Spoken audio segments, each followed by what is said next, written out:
Welcome to my channel. আমার চ্যানেলে আপনাদের স্বাগতম। আজকে আমি নানান রকম সবজি দিয়ে শুক্তো বানাবো। এই রেসিপি নিয়েই আপনাদের সামনে আসছে। আজকে আমি শুক্তো রান্না করছি। তো প্রথমে আমি তেল দিয়ে দিচ্ছি। তেল গরম হয়ে গেছে। এখন আমি সবার প্রথমে বড়িগুলো ভেজে নিচ্ছি।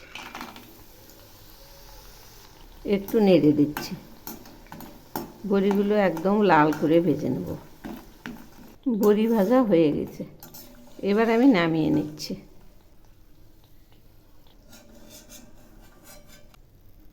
এখন আমি করলাগুলো ভেজে নিচ্ছি। এগুলিও একটু নেড়ে দিচ্ছি। করলাগুলো আধা ভাজা হয়ে গেছে। এখন এর মধ্যে আমি সামান্য একটু লবণ দিলাম, তাহলে তেতো ভাবটা লাগবে না। এবার একটু নেড়ে দিচ্ছি। করলা ভাজা হয়ে গেছে। এবার এগুলো তেল থেকে ছেঁকে নিচ্ছি। এবার আমি গাজর ভেজে নিচ্ছি। একটু নেড়ে দিচ্ছি। এই রান্নাতে দেওয়ার জন্য সব সবজিগুলো আমি লম্বা করে কেটে নিয়েছি। গাজর ভাজা হয়ে গেছে। এগুলিও এখন নামিয়ে নিচ্ছি। গাজরগুলো নামিয়েছি। এখন আমি দু রকমের আলু ভেজে নিচ্ছি, দেশি আলু আর মিষ্টি আলু। এগুলিও একটু নেড়ে দিচ্ছি। এই রান্নাটাতে সব রকমের সবজিগুলোই আমি আলাদা আলাদা করে ভেজে নেব, তাহলে রান্নাটার খুব টেস্ট হয়। আলুগুলোও ভাজা হয়ে গেছে। এবার এগুলিও নামিয়ে নিচ্ছি। এবার আমি ভেজে নিচ্ছি বিনস। বিনস ভাজা হয়ে গেছে। এগুলিও তুলে নিচ্ছি। এখন আমি ভেজে নিচ্ছি কুয়াশ। কুয়াশ ভাজাও হয়ে গেছে। এখন আমি এগুলিও নামিয়ে নিচ্ছি। এবার আমি ভেজে নিচ্ছি সজনে। এগুলিও একটু নেড়ে দিচ্ছি। সজনে ভাজাও হয়ে গেছে। এগুলিও নামিয়ে নিচ্ছি। এবার বেগুন ভেজে নিচ্ছি। বেগুন ভাজাও হয়ে গেছে। এগুলিও নামিয়ে নিচ্ছি। এভাবেই সবগুলো নামিয়ে নেব। এখন ওই তেলে পাঁচফোড়ন আর রাঁধুনি ফোড়ন দিলাম। সব শেষে আমি কাঁচা কলা এর মধ্যে দিয়ে দিলাম। এগুলিও একটু নেড়ে দিচ্ছি। কাঁচকলা ভাজা প্রায় হয়ে এসছে। এবার আমি এর মধ্যে করলা ভাজা বাদে সব রকম সবজিগুলো দিয়ে দিচ্ছি।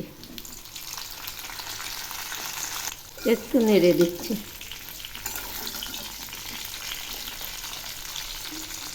এখন আমি পরিমাণ মতো লবণ দিয়ে দিলাম। এগুলি আবার নেড়ে দিচ্ছি। তো বন্ধুরা, আমার রেসিপি যদি আপনাদের ভালো লেগে থাকে তাহলে সাবস্ক্রাইব করে আমার পাশে থাকবেন আর লাইক কমেন্ট করে জানাবেন। এগুলি আবার একটু নেড়ে দিচ্ছি। সবজিগুলো তো আগে থেকেই ভাজা হয়েছে, এখন আর বেশি ভাজার প্রয়োজন নেই। তাই এখন আমি সর্ষে আর পোস্ত বাটাটা দিয়ে দিলাম। এর মধ্যে আছে 2 চামচ সর্ষে বাটা, 1 চামচ পোস্ত বাটা। এর মধ্যে 1 চামচ সাদা সর্ষে, 1 চামচ কালো সর্ষে আর 1 চামচ পোস্ত বাটা।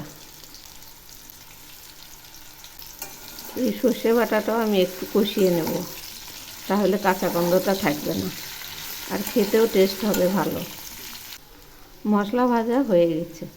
এবার মশলার বাটি ধোয়া জলটা দিয়ে দিলাম। একটু নেড়ে দিচ্ছি। এখন আমি এর মধ্যে দিয়ে দিচ্ছি 200 গ্রাম দুধ। একটু নেড়ে দিচ্ছি। ঝোল একটু একটু ফুটছে। এখন এর মধ্যে আমি বড়িগুলো দিয়ে দিচ্ছি। একটু নেড়ে দিচ্ছি। এখন আমি এর মধ্যে দিচ্ছি 1/2 চামচ চিনি। সেই সঙ্গে দিচ্ছি 1 চামচ রাঁধুনি বাটা। রাঁধুনি বাটাটা পরে দিলাম এই কারণে, তাহলে ফ্লেভারটা সুন্দর থাকবে। তো বন্ধুরা, আমার রেসিপি যদি আপনাদের ভালো লেগে থাকে তাহলে সাবস্ক্রাইব করে আমার পাশে থাকবেন আর কমেন্ট করে জানাবেন।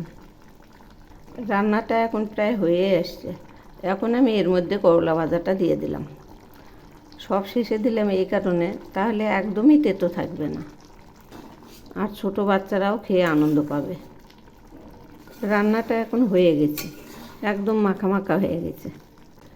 এখন আমি নামাবো। রান্নাটা নামিয়েছি, দেখুন কত সুন্দর হয়েছে। এভাবে বানিয়ে খেয়ে দেখবেন, অপূর্ব স্বাদ।